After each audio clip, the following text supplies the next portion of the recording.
Oh, we have to figure out places to sit. Hey, good for us. Oh, so now you show up. No, I don't. Ich bin ein Berliner. Yeah, you can sit right there if you want. You want to grab that desk? We'll figure it out. You might have to crowd in. All right, I will go over everything. Everyone take off. Go to page 11. I will start at the top and just get going. I'm not going to do everyone, but I'll get most of them. And I can cover a lot. I have cat-like quickness. El gato. Are you recording this? Huh? Are you recording this? Yes. I promised I'd record it, so I'm recording it. Am I too nice? Should I not record this? You're good. Go for it. You're too nice. I'm too nice. Ich bin ein Berliner. Okay, so let's get started right here. It says the first one: conservatism, resentment politics, and the culture war. And so this was late 70s was a conservative revival. A conservative revival. And part of the conservative revival is known as the New Right. And it was pushing, part of the problem was that they said we're losing the Cold War. So they called it window of vulnerability, just like the missile gap and bomb gap. We're losing the Cold War. And also, they fueled the resentment or the backlash that a lot of people had against the civil rights and women's rights movement. There was a big backlash against it, that they're destroying the traditional families and people didn't know their place anymore. And they literally called it resentment politics. And also, they called it the culture war, that they're going against our traditional values. And this is the first time in history that they literally called it the religious right. But fundamentalist Christians began to vote overwhelmingly for Republicans. Used to never be that way. This election was the first time. And the big issue that came out of the blue was abortion rights. Out of the blue. I mean, literally, most churches were actually very much for abortion rights, and then all of a sudden they weren't. This was in the 70s, what a time. And so, Reagan would ride that wave. So the election of 1980, Ronald Reagan was a very conservative Republican who made his name as a cold warrior and against the New Deal. No, you're fine. I was just laughing. You're trying to get in a position to be comfortable. And he ran against the incumbent Democrat, Jimmy Carter, who was a conservative Democrat who was blamed for all the problems. And the two biggest problems were that they said that, first off, there was huge inflation, especially in oil prices. Oil prices went up 400% in 1979. And people just went nuts. And Carter was blamed. And also, Americans were held hostage in the U.S. Embassy in Iran as a result of the Islamic Revolution. Remember I mentioned that yesterday. And Carter was blamed for looking weak. And shocking everybody in the polls, it looked like it was going to be a razor-thin election. Reagan won a big victory, partially as an anti-Carter vote. Reagan's economic policy would be called Reaganomics. And Reaganomics was his trickle-down economic policy. He called it supply side. And he was able to get two massive tax cuts for the very wealthy, and also cuts to social programs like school lunch and college aid. This is the beginning. You want to know why college is so expensive for you now? Reaganomics started that. And with the idea being, this will fuel economic growth. Get money in the hands of the very wealthy, and that will fuel economic growth. And they also said that U.S. deficits will shrink because of so much economic growth. Deficits will shrink, even though they're cutting taxes. What happened? The deficits went up the largest they ever had. And the U.S. government debt doubled under Reagan. Now, that's not necessarily a good thing or bad thing, but that was the opposite of what he said. And last thing about Reaganomics, this officially ended the Great Compression. the gap between the rich and the poor began to grow at an accelerated rate as it is right now. So the Great Depression that began with the New Deal officially ended right here with these tax cuts and Reaganomics. So the world we have now starts right here. And he also said that the United States is falling behind, so the biggest defense buildup, the biggest peacetime military defense buildup in history, even bigger than the second biggest under John Kennedy. And a massive 10% increase in defense spending, and it was focused on nuclear weapons. And they began to casually talk about nuclear war and begin to do things to threaten the Soviet Union, including calling the Soviet Union an evil empire bent on destruction. Yes, he said this right after watching in the White House Theater, Star Wars, The Empire Strikes Back. True story. And it was at this moment in 1983, after massive defense spending increases, that the Soviet Union just about launched an all-out attack on the United States because they convinced Reagan was going to do it in minutes. Fortunately, I didn't know about that too much later, but that was right on the edge of nuclear war. And after that, after when Reagan found out how close the Soviets were, he actually reversed his policy and tried to negotiate. Of course, then it's going to be called soft on communism by various conservatives. Next, Nicaragua. Nicaragua was having a civil war. And the United States, and they removed the United States dictatorship, and Reagan began to secretly arm a counter-revolutionary force called the Contras. Secretly armed them, violating federal law. And they were a brutal bunch of thugs. This violating the federal law would come about in 1986 publicly, called the Iran-Contra affair. See it right next to it? Where the United States secretly sent weapons to Iran, which was now our enemy, and then used the proceeds to illegally fund the Contras in Nicaragua, violating multiple federal laws. But somehow Reagan got away with it. Even though 20 members of his administration will be indicted and convicted, Reagan was not convicted, partially because he was clearly in the first stages of dementia.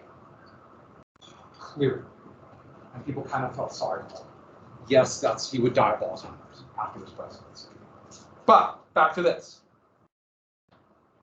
The Soviet Union, on the brink of collapse, would pick a new general secretary, a leader named Mikhail Gorbachev. Gorbachev wanted to save the Soviet Union, so he wanted to end the arms race. And he proposed to Reagan a series of arms control agreements to try to end the Cold War, and he was going to reform the Soviet Union. Reagan, actually began to negotiate arms control agreements, and the first real arms control agreement would happen in 1989 after Reagan's term. And so it looked like the Cold War from coming to one of its most dangerous, it actually become much safer. But in the process, Gorbachev's reforms exposed all the weaknesses in the Soviet Union and began the collapse of the Soviet Union. Gorbachev, you could argue, would be the final nail in the coffin for the Soviet Union when you try to reform it. And the Cold War would end quite suddenly in 1989, when the Soviet Union collapsed. And this collapse began after the Cuban Missile Crisis. And it collapsed quite suddenly with the satellite countries around the Iron Curtain all declaring they're breaking away, signified by November 9th. I have the poster up of the Berlin Wall coming down. Still, I still can't get over it. To this day, it's still the Berlin Wall came down. There'll be no more war. And speaking of war, so Reagan's vice president would become president, George Herbert Walker Bush. And the Persian Gulf War would be 1990, 1991. What happened was this. Iran and Iraq fought a bloody 8-year war. And in the outcome of this war, Iran and Iraq, all through the 80s, Iraq decided to invade Kuwait, who they blamed for the low oil prices of the end of the 1980s. Iraq invaded Kuwait. Iraq's leader was a dictator that the U.S. once supported by the name of Saddam Hussein. Saddam Hussein thought the U.S. wouldn't mind, and this was but instead, the U.S. under George Herbert Walker Bush organized a coalition to drive the Iraqis out of Nicaragua. Did I say Nicaragua? To drive the Iraqis out of Kuwait, but they left Saddam Hussein in power. For good reasons. They thought, if the United States invades Iraq, it'll turn into a horrible civil war and a disaster. Thank goodness we didn't do that.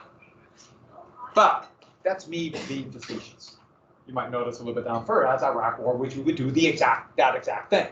But this would begin our presence in Iraq, our presence in the Middle East, with the United States on ground forces, and this will begin the series of events, because we put ground forces in Saudi Arabia that would lead directly to the September 11th, 2001 attack. Next, 1993, Bill Clinton, the Democrat, conservative Democrat, would defeat the incumbent George Herbert Walker Bush for president. And crime rates were at the highest they'd ever been in the United States in the early 1990s. And the United States passed a massive anti-crime bill, which dramatically increased sentencing on convicts, a bunch more federal crimes, and encouraged states to increase their crime, massively built up police forces.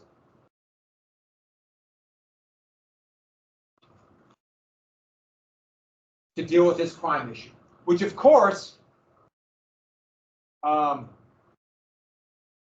had a severe kind of racialized element about the number of people who are not white committing these crimes. And it was ironic because actually crime rates right when he passed this law were in the middle of a process of dropping dramatically. Now we're, what are we, one-fourth of what the crime rate was in the 1990s? You guys couldn't have made it. Getting tough. Next, Oklahoma City. 1995, right-wing terrorists attacked the federal building in Oklahoma City, destroying and killing almost 200 people using a fertilizer bomb. Right-wing anti-government zealots attacked this. And this showed that even though the threat of terrorism had dropped dramatically in the United States, there were the most terrorist attacks in American history were in the 1970s. But this showed the threat of right-wing extremism. Almost every homegrown terrorist attack in the United States, almost all of them, were anti-government extremists from then on. Next, NAFTA. This was negotiated during the Bush, but be signed by a Republican, but signed by a conservative Democrat. NAFTA is the North American Free Trade Agreement. And what it was, it set up a free trade zone between US, Mexico, and Canada. Got rid of tariffs. And it was sold as a way to get Mexico and Canada to open up to American goods. And the exact opposite happened. This led to a massive increase of US companies closing their factories in the United States and building their factories in Mexico. And so what happened to American jobs? Yeah, disappeared. And this is going to lead to, well, go to rural Ohio and you'll know what I'm talking about. We see nothing but shut down factories. Some of you know what I'm talking about. And one more thing too, it destroyed the Mexican economy. And this is going to lead to a whole bunch of Mexican farmers losing their livelihood because they were driven up by cheap American goods. And what do? A lot of them, desperate, having to feed their family, crossed into the United States as undocumented immigrants to try to feed their family. A similar thing is going to happen in Guatemala, Honduras today under another treaty called CAFTA. But NAFTA is the one we need to know. NAFTA is the one. Next, where are we at? We're getting through a lot. I told you we go through a lot, right? Globalization would be a big change that happened, beginning especially in the 1980s and 1990s, where the US got rid of tariffs, and that encouraged American corporations to close down operations in the United States and build factories overseas, like NAFTA in Mexico or in Central America, and a little bit in China, but the big thing would be in areas where they could get the cheapest labor possible. So, like in Bangladesh or Indonesia, or today, so weird, but Vietnam. So trying to find the lowest possible jobs with the lowest possible wages, get the lowest common denominator, which is going to drop wages for most Americans too, and also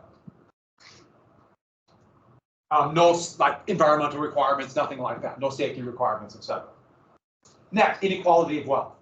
The inequality of wealth is going to skyrocket. They're going to start calling it the Great Digression.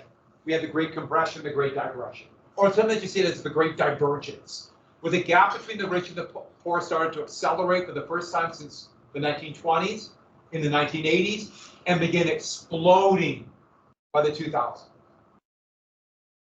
Where all of a sudden you're going to have people with so much money that they don't know what to do with, and hundreds of billionaires. Imagine a society where people with so much money that 3 families have more money, more wealth than the bottom 50% combined. That's where we're at right now. That's why you have people making vanity rockets to go up into space, because they have so much money they don't know what to do with. But that's the inequality of wealth, and that is an economic ticking time bomb, because it leaves more and more people unable to afford the goods. It drops demand. That's key. Drop demand. The election of 2000 would be one of the most contested elections in American history. Bill Clinton's vice president, Al Gore, the Democrat, would run against George Walker Bush, George H.W. Bush's son, the governor of Texas. He ran as a moderate conservative, even though he was a very conservative governor of Texas, and ran against Al Gore in a very tight election. Al Gore won the popular vote and looked like he was going to win the Electoral College, but there were contested votes in Florida. And it went all the way to the Supreme Court because they were going to recount. There are all kinds of ballot issues in Florida. And the Supreme Court ruled in the 2000 election to stop the count in Florida. And the Supreme Court ruled, basically the Supreme Court gave the election to George W. Bush. If they would have done the recount, probably Gore would have won, but obviously we can't be 100% sure. It was that close, just a couple hundred votes. And this is a big shift in things, but Al Gore accepted the defeat. Every president who has lost has accepted, except the last one. Next. So, George H.W. Bush became the very conservative president, and he accelerated supply-side economics. And there were 2 massive tax cuts for the very wealthy. Massive tax cuts. And this was supposed to fuel economic growth through supply-side economics. What it fueled was more inequality and a speculative bubble. Remember the speculative bubble from the 1920s? This speculative bubble would be in real estate. This real estate bubble that would eventually blow up. The Bush administration ignored explicit warnings about a possible terrorist attack on the United States. And on September 11, 2001, the United States was surprised by a massive terrorist attack. We had the intelligence to stop it, but it was so many screw-ups, some incompetence, some they just didn't, nobody wanted to talk to each other, by a group called Al-Qaeda, which the United States had supported in the civil war in Afghanistan. And this attack would be hijacking planes, which the United States knew that was a possible tactic. And this attack, the second bloodiest day in American history after the Battle of Antietam. And we've never really recovered from this in a lot of ways. And this would trigger an international war on terror, where the United States would now justify going to war all over the world to stop terrorism. And that will include Afghanistan. So the Al-Qaeda have been based in Afghanistan. Afghanistan had been in a civil war. The United States helped groups like Al-Qaeda fight the Soviets in Afghanistan. And then Al-Qaeda was there afterwards. They were based in Afghanistan. Afghanistan was in the middle of civil war. And so the U.S. picked a side in Afghanistan. We didn't invade per se. We picked a side. The group in power was called the Taliban. but they're having a civil war with a group called the Northern Alliance. And we picked the Northern Alliance and helped them defeat the Taliban. But Al-Qaeda was able to escape. The leader of it, Osama bin Laden, back in Saudi Arabia. And so the United States would stay there for the next 20 years in the middle of this civil war. And eventually, as everyone knew, we would live. We lived. Next. Got the last 10 minutes? I understand there's stuff going on. Yeah, we had student council, sir. Student council. Typical. And so, where are we at? Where are we at? Iraq. So Bush announced a year after this, while we still were in Afghanistan, we would be for 20 years, that the real enemy was Iraq, even though they had nothing to do with the September 11th attack. And he said that Iraq was going to have weapons of mass destruction, aka nuclear weapons, and we have to stop them. So the United States invaded Iraq in 2003 and easily defeated Iraq. Iraq didn't have an army after 1991. But the United States, it would devolve into a horrific civil war. And over 5,000 Americans would die there, and as many as 1 million Iraqis. In this bloody, horrible affair, and it would turn out, not only did they not have weapons of mass destruction, the Bush administration blatantly lied about it. And yes, the US would leave, and now, ironically, Iraq is still there, and their closest ally is Iran. So it worked really well for Iran. Next, Hurricane Katrina. So right after Bush was reelected, even though he lost the popular vote in 2000, he barely won in 2004, partially because of anti-terrorist stuff. Hurricane Katrina in 2005 hit New Orleans. And actually right next to it, but it caused flooding there. And almost 2,000 people died in the flooding. And the Bush administration not only reacted slowly, they were incompetent in their reaction. And it gave Bush the reputation of not only being incompetent, which he was already getting after the disaster in the Iraq War, but also that he didn't care about what happened in the world. So you ever got that? That's Katrina. And it would, Bush's popularity rating after 2005 would drop like a rock. And in 2008, he would be one of the most unpopular presidents ever in American history. That's why I remember all these people who were for the war in 2003, 2005, like, oh, I hated the Iraq War. Well, that real estate bubble began to pick up because of the tax cuts in 2003, 2004, 2005. So this speculative bubble. And soon, there's going to be trillions of dollars that are going to be floating in this market of real estate and all these bonds and derivatives and all these, it's too complex to go into right now, but the bubble is going to burst in 1988. I'm sorry, that's 88? In 2008. And that will lead to the worst economic depression since the Great Depression. It will go from 2008 to 2012, but everybody called it the Great Recession because they didn't want another depression. And unemployment went the highest it had since 1981.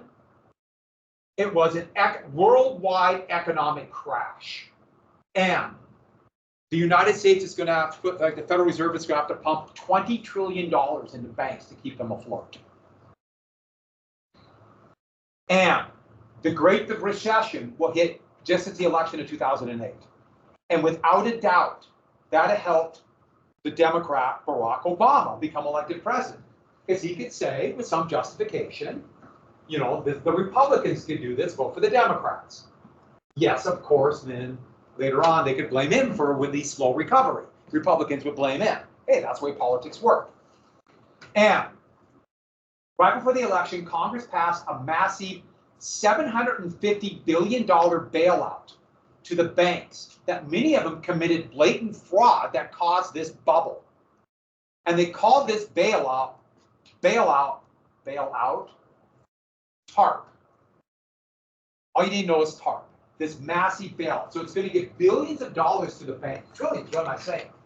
And the problem with that is it did nothing about the almost 30 million people, 30 million households are about to lose their homes in foreclosure because they can't pay back their mortgages. But it bailed out the banks. And this is going to create a crisis down the road. Hey, we're covering a lot here, aren't I? Obama was elected president in 2008. 2009 Congress passed a stimulus, $700 billion to try to get the economy going again. And two things. It stopped the free fall. It stopped the free fall. Unemployment was stabilized by the end of 2009. But here's the biggie. It wasn't big enough to bring back the recovery. So it led to a slow, stagnant economy that's slowly growing. It probably should have been $200 or $2 trillion to get the economy to actually end it. And we know this for a fact because that's what's going to happen during COVID. When Biden's elected president, they'll pass a nearly $2 trillion recovery bill, and the country was, boom, out of the COVID depression, just like that. Now, there's going to be some problems associated with that, but it's kind of amazing how fast it worked. Next, where are we at? Healthcare. President Obama was partially elected by promising to bring universal healthcare. And they created a very Rube Goldberg complex monstrosity called the Affordable Care Act, which everybody called Obamacare. And Obamacare did work in some ways. It reformed insurance and it dramatically increased access to healthcare for millions of Americans. But it was so complex that it didn't cut costs, and if you know anything about it, it's just incredibly difficult to deal with. Because they tried to appeal, they didn't want the hospitals mad to it. They want the insurance companies mad at it. And the Republican Party is going to be opposed to this from day one. Trump promised to get rid of it in his entire presidency, but didn't do it. And he literally just announced that this week he's going to get rid of Obamacare and kick about 30 million Americans off of health insurance. Republicans are completely opposed. Don't forget this. Trickle-down economics.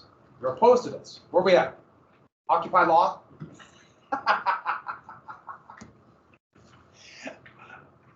Occupy Wall Street.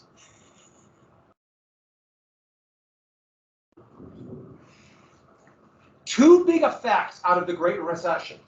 Occupy Wall Street was a movement by people, especially young people, who are very worried about the dramatic gap between the rich and the poor. And for people on the bottom, they would have to borrow so much money to get ahead, anything from student loans to just to survive in this society. So they were fighting against inequality. So this is really going to push more Keynesian or even more left-wing style economics. Another opposition to it would be called the Tea Party movement, which was a rabid movement against the government, who these more conservative people blamed for the recession, blamed for the bailout, and said Obamacare was a horrible thing. And so we have a much more right-wing and left-wing. And you can see coming out of this, the Tea Party movement, which took the name from the Boston Tea Party, even though that was about monopolies, that movement right there was very much ingrained in the Republican Party, and that would become the Trump side. And Occupy Wall Street would also be known as Occupy Wall Street, because that just makes me really laugh. They would be more like around a movement more like New Dealers and more like Bernie Sanders. You want me to get the last one?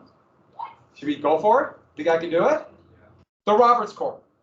So George W. Bush would appoint John Roberts as Chief Justice, still the Chief Justice, and this is the most conservative court in history and the most radical. No court in history has overturned more laws and Supreme Court rulings than the Roberts Court. And it is mostly against civil rights and pro-corporation. Very much pro-corporation. Like, for example, it's significantly harder to sue a corporation now because of the Roberts Courts. And the two biggie we need to know. Are we done? Should we just go? You want me to explain them? Yeah.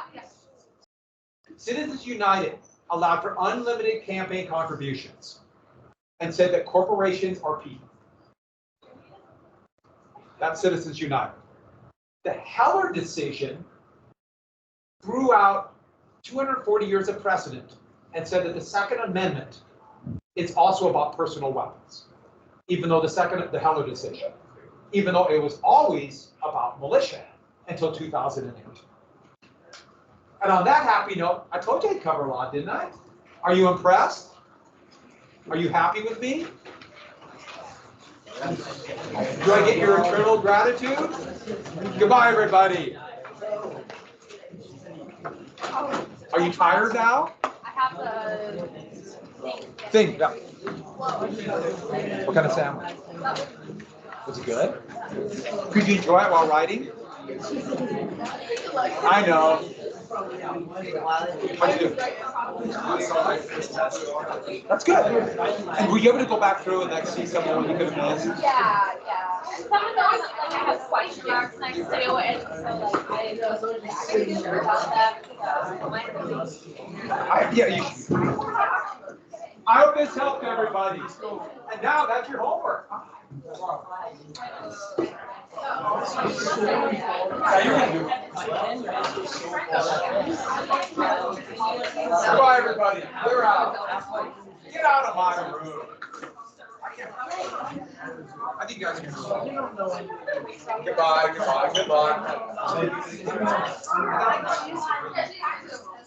And we all know.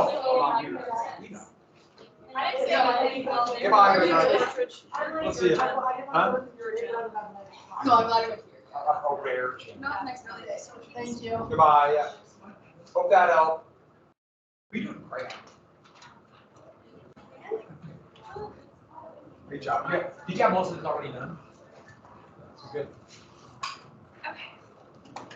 Your hammer. All right, let's go, people. Yeah. Okay. Yeah. Maybe there was. I would talk to you at first, but I'm like, why last? Oh. I would have the name there. Yeah. Because the odds are, and then. We're like similarly conditioned. Hey, let's do some presentation. Wow, I covered a lot of stuff today. Okay, last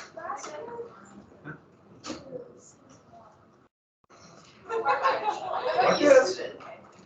The paper cut's gonna go. Yeah, she's not. last part, during like lunch, it was like, I know. Last year was an interesting class. yeah.